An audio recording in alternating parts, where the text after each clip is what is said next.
Abdul Muttalib bin Hashim bin Manaf bin Qusay bin Kilab bin Murrah bin Ka'ab bin Lu'ay bin Walid bin Bibir bin Malik bin Nadar bin Kinanah bin Huzaimah bin Mudrikah bin Ilyas bin Muqad bin Mizar bin Ma'ad bin Adnan. Wal ijma'u mun'aqim ala hadzal nasab ila Adnani wa laysa fima ba'dahu ila Adama tariqun sahihun bima yunqalu fala tajibu ma'rifatu ma ba'da Adnani bila ilaqin. Hadirin dirahmati oleh Allah Subhanahu wa taala. Hari ini memang masih pembahasan kita tentang makrifat nasab baginda Rasulullah SAW dari ayah dan beliau baik dari ibunya juga belum selesai, ya, dari kitab Asmaul Badi'ah, karena memang kita dianjurkan untuk mengetahui daripada silsilah nasab beliau min jihati abihi wa ummihi. Kita sudah selesai kemarin membahas siapa itu Sayyid Abdul Muttalib yang nama aslinya adalah Syaibatul Hamdi atau Syaibah, Sayyid Syaibah. Kemarin beliau ini adalah pimpinan kota Makkah pada masa itu. Bahkan pada saat Raja Abraha dari Yaman hendak menghancurkan Ka'bah karena iri. Iri kenapa? Ya, Ka'bah itu selalu dikunjungi orang dari seluruh dunia dari zaman dulu, ya, dari zaman dahulu. Sehingga Raja Abraha ini bikin sesuatu yang ingin menyaingi Ka'bah di kerajaannya, tapi orang tak pada datang, dan akhirnya pada masa itu orang-orang Quraisy yang memang biasa mereka itu berdagang kemana-mana ketika sampai di negeri yang dijelajahi oleh Abraha tersebut, kemudian mereka itu meletakkan kotoran di tempat yang dianggap suci pada Raja Abraha tersebut, sehingga Raja Abraha murka. Jadi ada asbatnya pengen ngancurin juga, diledek nih Abraha, ngajarin bikin supaya bisa nyanyi Ka'bah, didatangi orang dari mana-mana, tapi nggak ada yang datang. Sebab kenapa? Sebab itu buatan manusia, tapi Ka'bah yang ada di kota Makkah Al-Mukarramah itu yang bangun para malaikat atas perintahnya Allah Subhanahu wa taala. Kalau zaman Nabi Ibrahim alaihissalam itu cuma ditinggiin doang, nggak ada sebelumnya. Ya, dari sebelum Nabi Adam itu dicipta oleh Allah Subhanahu wa taala, Ka'bah udah ada. Sebab itu nanti yang akan menjadi porosnya bumi. Makanya nanti menjelang hari kiamat sebelum bumi ini akan dihancurkan, Ka'bah itu nanti bakal dicabut, Pak. Jadi Ka'bah hancur. Mau nanti permintaan Ka'bah sebelum dicabut banyak dalam kitab Tabiul Mufid. Di antaranya Ka'bah akan minta kepada Allah, ya Rabb, sebelum kau cabut saya, berikan jaminan dulu kepada saya. Orang yang pernah tawaf mengitari saya, engkau ampuni nanti. Kalau gak dijamin itu, maka saya gak mau ditarik. Akhirnya Allah akan ampuni mereka yang pernah tawaf mengelilingi kamu. Hanya mudah-mudahan kita bisa pergi haji ataupun umroh. Dan yang punya khidmat itu dari jalan saya. Kemudian banyak permintaan Ka'bah, di antara yang terakhir Ka'bah minta, ya Allah, sebelum engkau mencabut saya, sebelum engkau mengangkat saya, ya, berikanlah jaminan kepada saya kepada orang-orang yang ketika mereka sholat mereka mengarah ke arah itu. Peduli kepada akan mendapatkan jaminan dari Allah Subhanahu wa taala berkat permintaan Ka'bah. Baru dalam itu setelah banyak permintaan Ka'bah diangkat, bumi hancur. Ya. Jadi dirahmati oleh Allah Subhanahu wa taala, maka orang itu sebanyak apapun dosanya, sekeras apapun hatinya, begitu sudah sampai di tanah suci, ketika pertama kali melihat Ka'bah pasti nangis.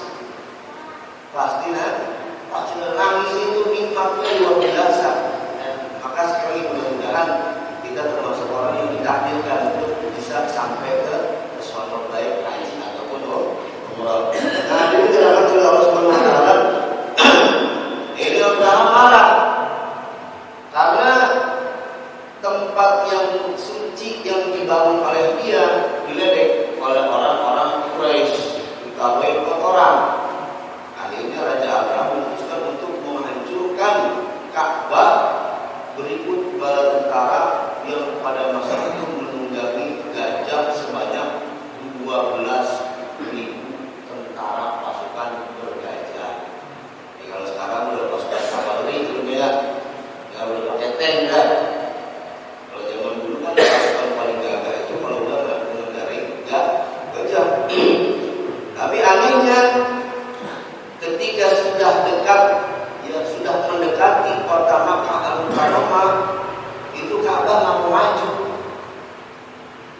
maju.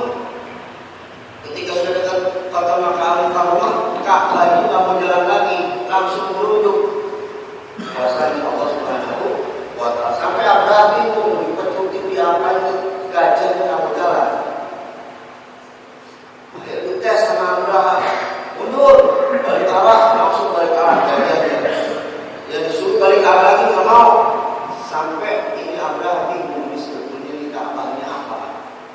Akhirnya sebelum memasuki kota Makkah, biasa ya orang zaman dulu itu ketika akan menghancurkan atau akan perang, mereka akan mengambil alih, merampas segala harta penduduk kota tertentu yang akan dia serang.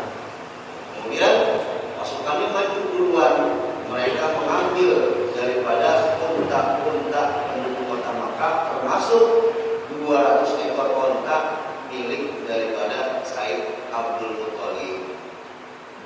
Begitu diambil, dirampas, ya dikeluarkan dari kota Makkah. Kemudian Abraham bilang, coba sekarang panggil pemuka atau pimpinan daripada kota Makkah tersebut untuk menghadap saya. Akhirnya dipanggil Said Abdul Muthalib menghadap kepada Abraham. Kemudian Abraham bertanya, wahai Tuan, engkau adalah pemimpin daripada kabilah suku Quraisy, engkau adalah pemimpinnya kota Makkah, maka pada saat ini sebentar lagi Ka'bah akan kami hancurkan berikut kota Makkah. Apa permintaan terakhir Anda sebagai pimpinan daripada kota Makkah? Apa? Akhirnya Abdul Muthalib bilang, wahai Raja Abraham, kembalikan onta-onta saya. Abraham kemudian bilang, wahai Abdul Muthalib, itu doang permintaan kamu. Engkau tidak meminta kepadaku agar aku tidak membunuh penduduk kota Mekah, atau aku tidak menghancurkan kota Mekah tersebut, aku tidak menghancurkan Ka'bah tersebut. Kata Abdul Muthalib, kalau onta itu punya saya, kalau Ka'bah ada yang punya. Abraham bingung, siapa yang punya? Allah. Ya, silakan kalau Anda sanggup hancurin untuk Ka'bah. Akhirnya ontaknya dikembalikan dan kemudian Abdul Muthalib menyerukan kepada seluruh penduduk kota Mekah untuk minggir, naik ke atas bukit, karena sebentar lagi pasukan Abraham akan masuk ke dalam kota Mekah dan menghancurkan Ka'bah.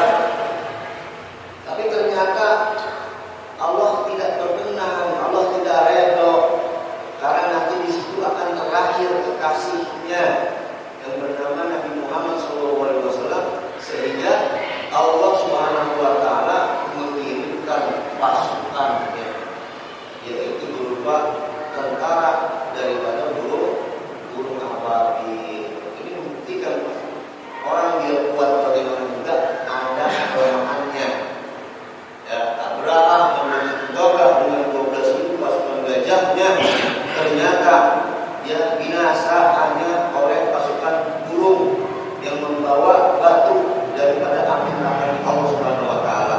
Namrud yang begitu gagahnya, matinya cuma oleh seekor lalat yang masuk ke dalam mulutnya 40 hari ngacak-ngacak otaknya. Buktinya apa? Maka orang itu jangan merasa diri paling kuat sehingga dia jolim sama orang lain. Orang biar kata nggak mempan senjata, biar kata orang gak ada yang berani sama dia, biar kata galak banget juga, pasti ada kelemahannya. Contoh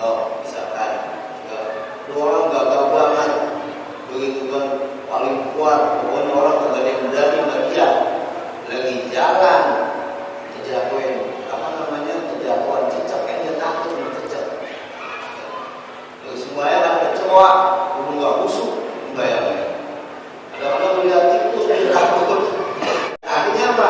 Ya orang itu pasti ada kelemahannya yang maha kuat itu hanya Allah Subhanahu wa Ta'ala. Karena ada cerita, ya kita tanya Wadir, ada cerita ada orang paling berani, ada seorang raja yang bikin sayembara siapa orang yang paling berani, orang yang paling gagah. Setelah kemudian diadakan beberapa macam pengujian pengetesan sayembara tersebut, maka terpilihlah satu orang yang paling gagah, satu orang yang paling berani, tidak takut sama apaan juga. Begitu udah menang, tuh orang ditawari sama raja, silakan sekarang hadiah bagi kamu sang pemberani, ya, yang paling gagah, yang paling kuat adalah mendapatkan kuda yang paling mahal. Silakan kamu pilih warnanya, ada dua kudanya, yang hitam dan yang putih. Akhirnya ini orang kalau dia merasa gagah, dia ambil kuda yang hitam, gagah. Nah kita sekarang motor dah, gitu ya, motor yang paling keren. Bawa pulang, sampai di rumah ditanya sama bininya, kuda dari mana bang? Wah, saya katanya dapat juara, saya juara orang yang paling berani, paling gagah, paling kuat. Terus hadiahnya apa aja? Saya dikasih hadiah kuda, disuruh pilih raja. Kuda yang mana nih? Dua-duanya kuda mahal, kuda yang paling hebat, paling istimewa, paling gagah. Karena kalau kita lihat di Bimo, kuda bagaimana itu tingginya aja, kadang-kadang kita serahkan itu kagak. Beda sama kuda yang kita dari kandung, kan? Beda. Kata istrinya, terus jadi suruh pilih pengarahnya, kuda yang warna hitam apa kuda yang warna putih. Saya pilih yang warna hitam. Bininya nggak suka. Kata bininya, ngapa abang pilih yang warna hitam? Saya malah lebih suka sama yang warna putih. Pulang gimana? Pengarahnya, sekarang ambil yang warna putih. Ternyata orang yang paling gagah pakai nama ini biar kalau tulis gampang bagaimana itu tertulis di rumah dan luar biasa. Sama juga begitu. Kalau di ceramah juga gagah banget nih. Sampai di rumah ya gas habis. Kita nenteng-nenteng. Ya beras habis. Biasanya begitu. Udah sunatullah begitu. Makanya kita jangan merasa paling gagah. Akhirnya itu orang begitu bilang sama raja, pengen nuker kudanya sama yang warna putih. Kenapa kata raja? Kan tadi kan udah pilih warna hitam. Wahai tuan raja, istri saya gak suka kuda yang warna hitam. Oh, kalau begitu kamu bukan orang yang paling berani. Kamu masih takut sama bini kamu. Ya akhirnya yang hitam kagak, yang putih kagak. Gagal. Jadi diulangi oleh Subhanahu wa Ta'ala. Ini jangan kita merasa paling kuat, walaupun kita punya jabatan. Jangan kita merasa paling hebat, walaupun kita orang yang sangat punya kekuatan hebat. Jangan, semuanya sama di hadapan Allah Subhanahu wa Ta'ala. Yang membedakan itu adalah inna akramakum indallahi atqakum. Sesungguhnya yang paling mulia di sisi Allah adalah orang yang paling bertakwa di hadapan Allah Subhanahu wa Ta'ala. Begitu lanjutkan. Hadirin yang dirahmati Allah Subhanahu wa Ta'ala, maka akhirnya ketika Abraham hendak menghancurkan Ka'bah, yang tersangkut kalah sama pasukan Allah Subhanahu wa Ta'ala. Sebab Allah itu punya pasukan, walillahi junudus samawati wal ardh, dan hanya milik Allah lah dan tentara-tentaranya yang ada di langit maupun di bumi. Dan makanya kan apa namanya, salah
datang, saya mau pamit.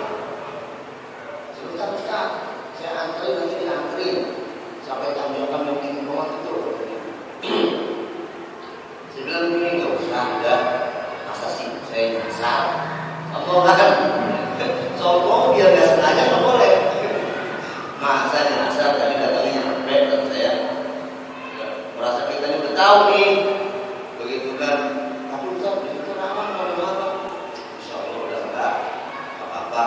Maksud kita karena kita kasihan sama yang punya rumah, dia udah capek. Kalau perlu pakai ngantri kita nih, bukan yang sombong, cuma saya ucap, masa iya sih saya nyasar? Ya segitu doang Pak. Akhirnya hadirin dirahmati Allah Subhanahu Wa Taala, dan pamit pulang. Begitu kita udah jalan jauh melewati tanjakan itu, begitu turun jalanannya ditutup. Ya, terus di sebelah sana nih ditutup. Sepanjang jalan itu ya kita lihat cuma sawah sama gunung, nggak ada penerangan lampu. Rumah pun jauh-jauh ini tutupnya sedang. Singkat cerita, waduh ditutup. Saya lihat apa sih? Ternyata ada orang yang pulang dari pengajian. Nggak bisa jalan itu Pak, ditutup. Lagi ada pengajian tabligh akbar maulid Nabi Habib. Saya tanya sampai jam berapa teh? Biasanya masih bisa sampai jam 1 jam 2. Astagfirullahaladzim, malam kata saya. Terus ini kira-kira bisa lewat nggak? Nggak bisa Pak, jalanan ditutup. Terus saya harus lewat mana? Jauh Pak. Bapak balik lagi putar balik, main tanjakan terus sebelum nikung paling atas kanan. Ya, gelap ya.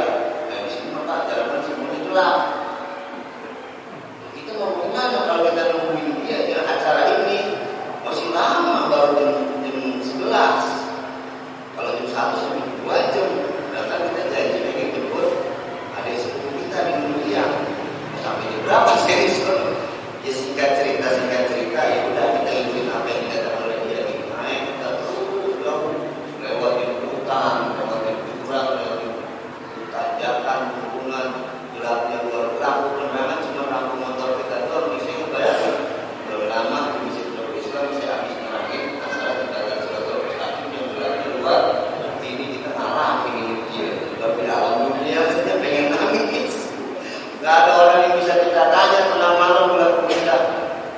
Singkat cerita, ya ikut dia ternyata begitu kita ini mana jalan ke kanannya, begitu kita main terus ternyata jalan yang gede tutup. Ada resort di situ, namanya Gunung Picu Mountain Resort. Ini dulu saya harus kemana lagi nih? Mau nggak mau kita putar balik lagi itu turun, terus saya ambil arah ke kanan. Ada pos kamling di situ, bapak lagi ronda 4 orang, cuma lagi main kartu sambil bisa ronda. Itu nanti nanya Pak, menanya ini jalan keluar kemana? Lah, bapak dari mana? Dia kaget, jam 12 malam ada orang. Bapak dari mana? Saya harus ada di teman saya. Dia turun ke bawah, itu dia Pak masalahnya di bawah, dan ditutup. Apakah ada alternatif jalan yang lain? Ada Pak. Ini naik terus, bapak jalannya ke bawah, ya jalannya dulu buat naik, ini naik dari sini, kiri naik terus, nah, tapi ketemu jalan raya Cibato. Tapi yang membawa situ, itu kenapa? Bukan soalnya, ya udah banyak rampok di situ.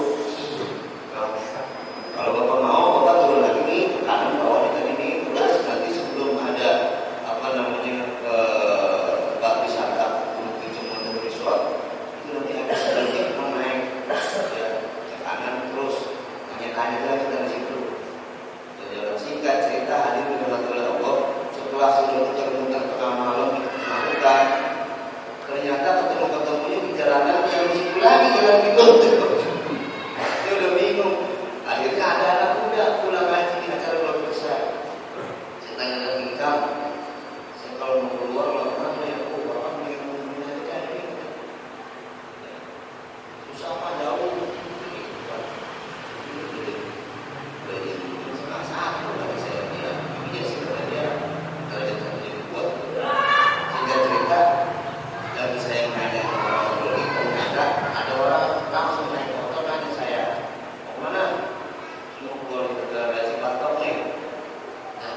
ikut. Orang banyak ngomong ikut. Itu motornya, maaf, kalau ada lampunya, dia orang kampung motor jalan lampu ya kita aja kalau lampu jauh sih belakang banget. Tapi itu orang pakai helm jadi bawa daun-daunnya di belakang motor. Di tengah malam, ada ini jauh benar tadi di bawah ini.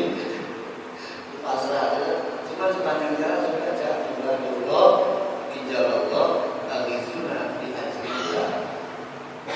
Tidaklah satu jengkal tanah di atas permukaan bumi itu kecuali ada malaikat yang menunggu. Dan maka kita minta kepada Allah wasilahnya dia. Singkat cerita saya betul bahwa di begitu sudah dekat jalan raya menikung dan itu motor tua, motor bogey lah kalau tadi saya kira. Ya, kita kejar sekencang-kencangnya kencang waktu motor begitu nikung sedikit ya. Motor hilang. Kita nggak melihat orang lagi sepanjang jalan. Begitu nikung sedikit, lama ya jarak 1 kilo itu udah jalan ketemu kita jalan raya Cibatok keluar dari jalan raya Cibatok nggak ketemu lagi. Udah gitu kejar kencang-kencangnya. Nah ada jualan soal. Jadi kita cara minta pertolongan kepada Allah. Nggak tahu orang siapa yang saya ambil. Pertama itu motor tua tapi kenapa lagi kencang? Itu motor bukan balap sama lampu, kok dia bisa berhenti kan? Dan saya ya nggak sempat mengucapkan terima kasih teman itu habis tapi yang terjadi ya itulah pertolongan Allah. Dan kemudian kita dimanapun berada ya, wala tamshi fil ardi marah, jangan pernah sekali-kali kita berjalan di atas permukaan bumi dengan membusungkan dada, lambang daripada orang yang karena kalau sombong gak jalan begitu, dadanya dibusungin begitu kan. Jangan pernah kita merasa sombong atas yang kita punya. Hadir dalam Allah kita lanjutkan. Ini kemudian setelah itu Said Abdul Muttalib ibni Hashim, putra daripada Said Hashim. Makanya Nabi Muhammad SAW itu ya disebut kabilahnya kabilah Bani Hashim. Disebutnya kabilah Quraisy dari kabilah Bani Hashim. Hashim itu bukan juga nama asli, sebagaimana Abdul Muttalib itu bukan nama asli, Hashim pun bukan nama asli. Ya, nama aslinya Hashim itu siapa? Disebutkan Ibnu Hashim wasmuhu Amr bin Abdi Manaf. Said Abdullah itu putra daripada Said Hashim, wasmuhu Amr bin Abdi Manaf. Nama aslinya adalah Amar. Pengamar tuh. Itu luar biasa orang dulu tapi namanya bagus, berarti orang tuanya orang soleh. Ya, kasih namanya waktu itu orang dulu memang kadang-kadang kasih nama semua maunya. Kalau Amar umurnya udah luar biasa, namanya Amar. Ya. Ini wasmu Amar bi fathil ain al muhammalah wa sukun mim, dengan fathah ainnya, mimnya sukun. Ya. Walaupun bi Hashim, yaitu adalah lakop atau nama panggilan daripada Hashim.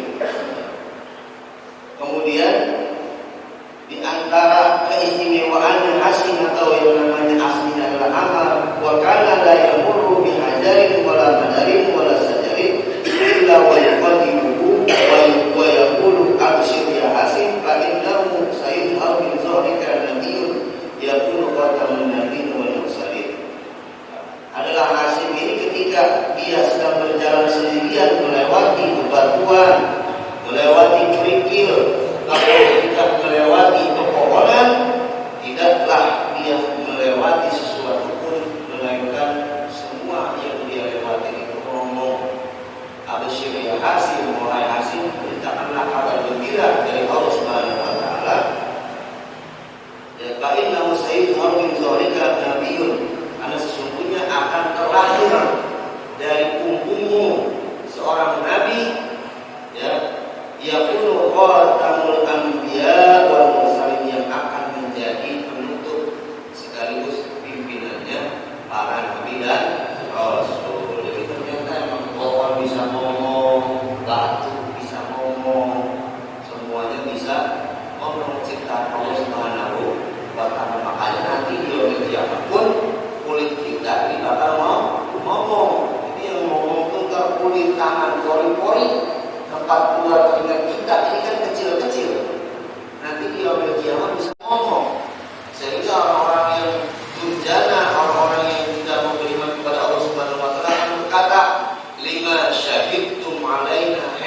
bersaksi atas kami pada hari ini, maka kulit kita pun akan berkata, Antaqanallahu alladzi antaqa kulla syai'.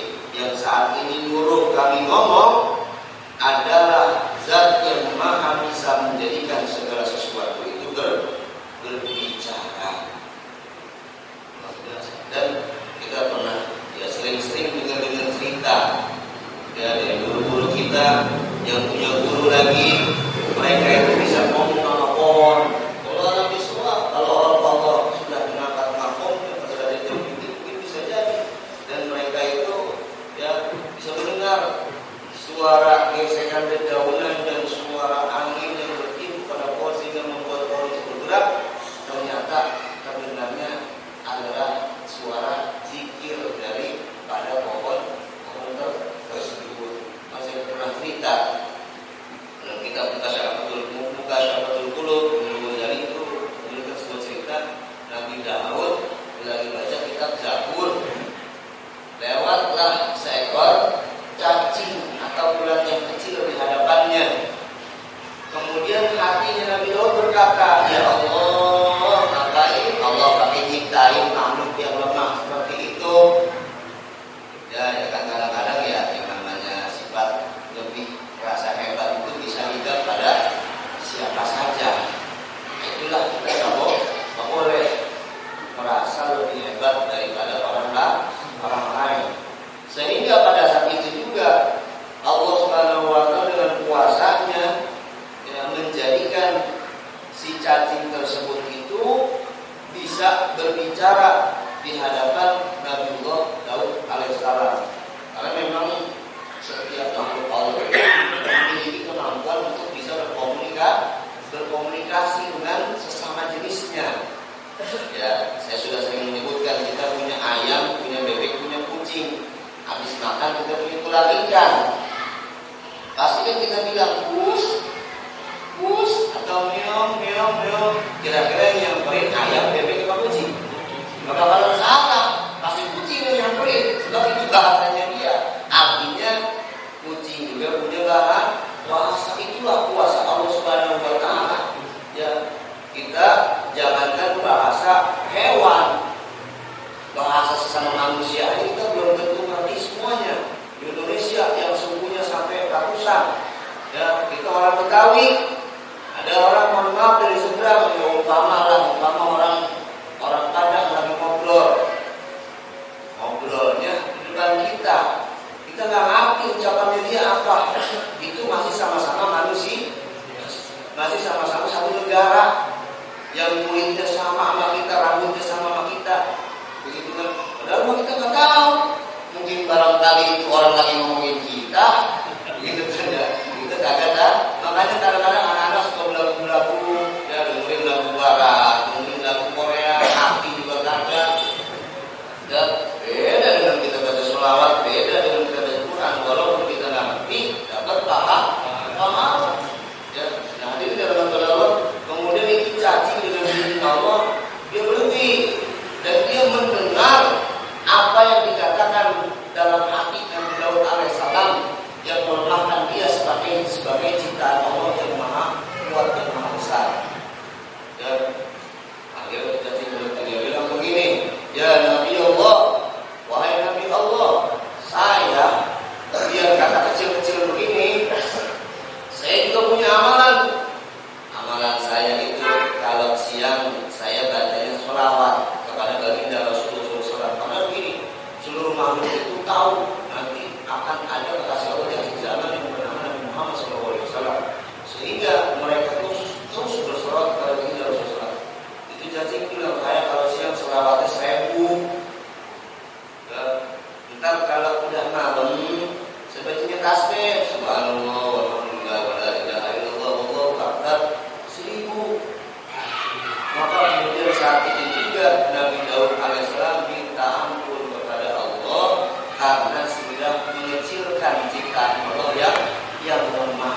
Hendaknya kita ketika melihat orang lain itu lebih derajat dari bawah kita, atau melihat orang lain itu lebih lemah daripada kita, atau derajat yang lebih hina daripada kita, jangan